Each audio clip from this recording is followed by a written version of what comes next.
ایک نیک آدمی تھا، اپنی شادی کے بعد اپنی بیوی کو لے کر گھر لوٹ رہا تھا۔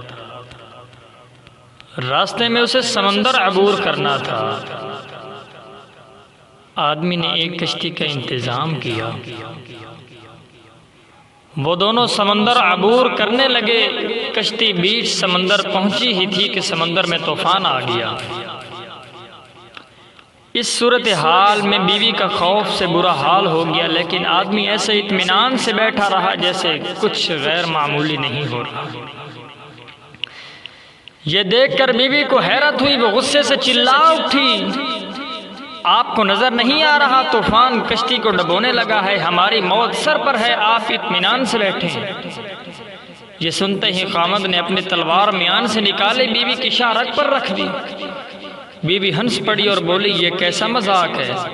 خامد نے پوچھا، کیا آپ ابھی موت سے خوف زدہ نہیں؟ کیا آپ کو نہیں لگ رہا کہ میں آپ کا گلا کاٹ دوں گا؟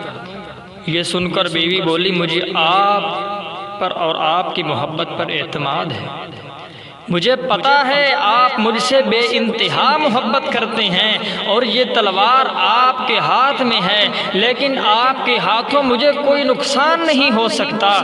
یہ سن کر خامد بولا، جیسے آپ کو میری محبت پر اعتماد ہے ویسے ہی مجھے اللہ کی محبت پر یقین ہے۔ یہ طوفان بھی اللہ کے ہاتھ میں ہے، وہ چاہے تو اسے روک لے، چاہے تو کشتی ڈبو کر بھی ہمیں بچا لے۔ یاد رکھو، جو بھی فیصلہ کرے وہ ہمارے حق میں بہتر ہوتا ہے، بہتر ہوتا ہے، بہتر ہوتا ہے۔